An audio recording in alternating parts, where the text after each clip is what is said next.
Oi, gente! Bom, o aluno de coach me mandou um vídeo de um deputado lá do Rio de Janeiro. Ele era presidente da OAB do Rio de Janeiro, não vou falar o nome dele aqui.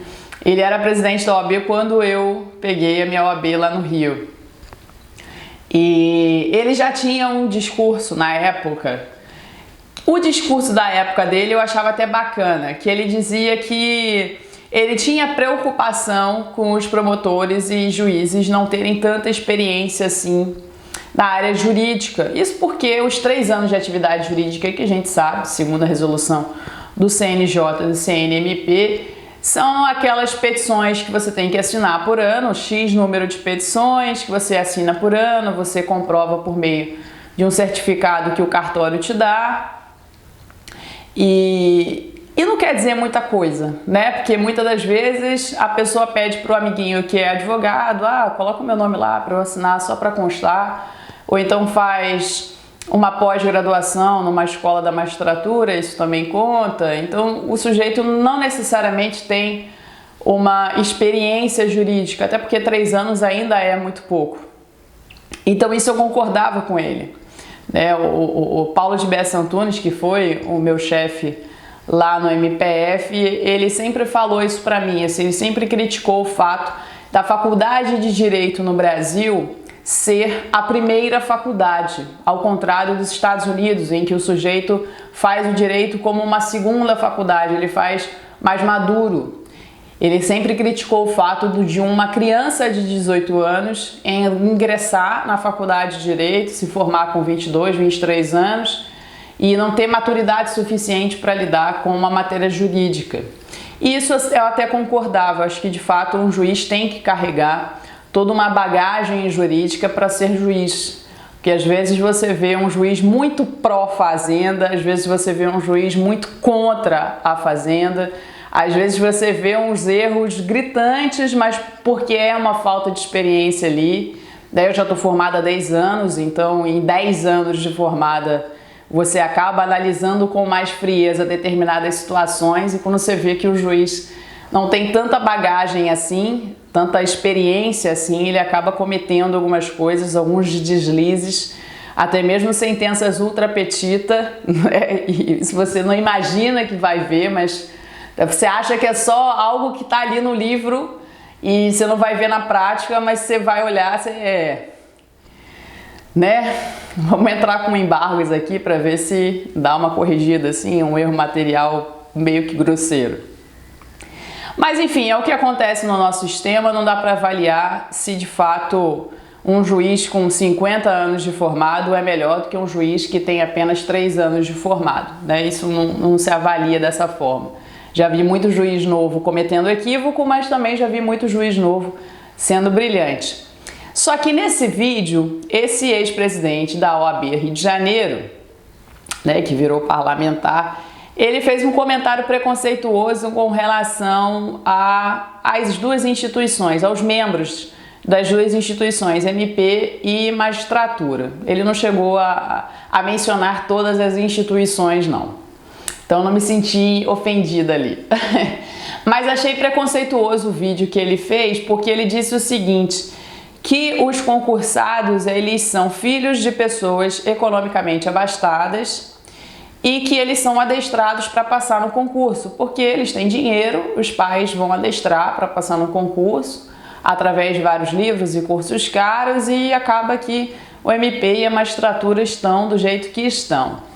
Bom, não necessariamente todos os concursados são economicamente abastados, né? Eu sou uma delas. Vim de Madureira, subúrbio do Rio de Janeiro, no meio da favela comandada pelo Comando Vermelho, então eu não vim de uma família economicamente abastada.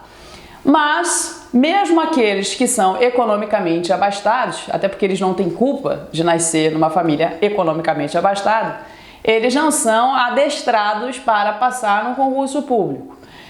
Pode ter mais facilidade com relação à quantidade de livros, à quantidade de cursinhos que fazem?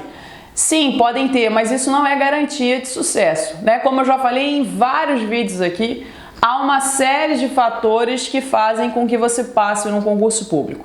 Dedicação, capacidade de concentração, capacidade de frieza, de dominar o psicológico para fazer com que nada te abale, né? Comentários maldosos, comportamentos de parentes com relação a você, enfim, uma série de fatores que podem vir a te abalar e você ter a frieza suficiente para poder lidar com aquilo e não fazer com que aquilo atrapalhe na hora da prova.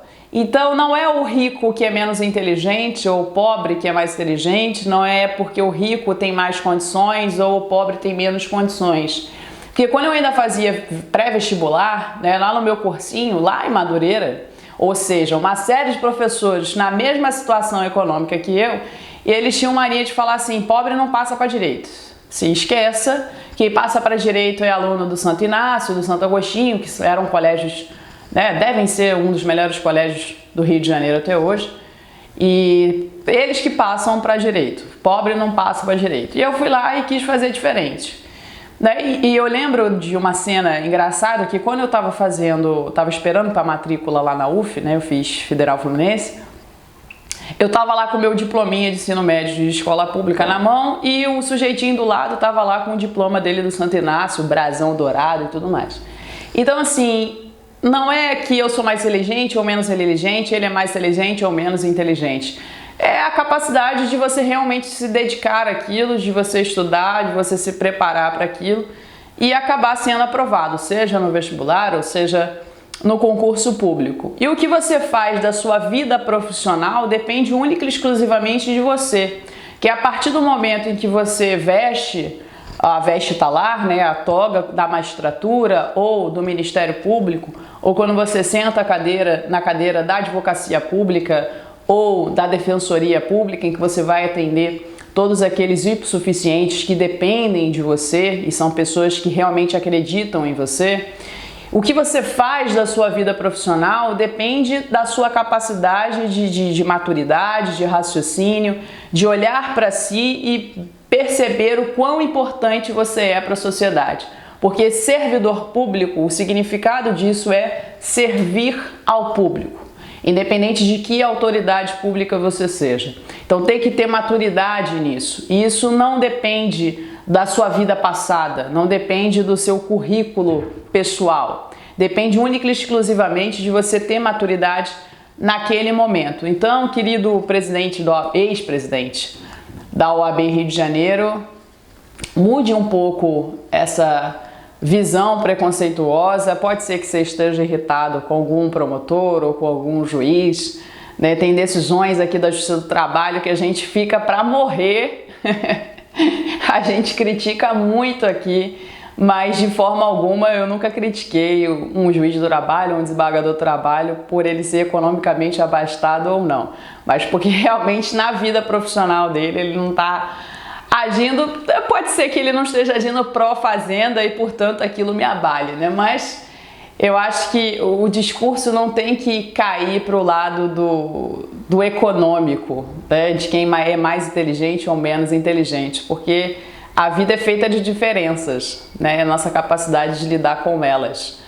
E a única coisa que eu peço para vocês, quando vocês passarem, né, para o serviço público, é realmente pensar naqueles a que vocês servem. Eu acho que isso faz com que nós nos tornemos mais maduros. Nós ficamos por aqui. Até breve.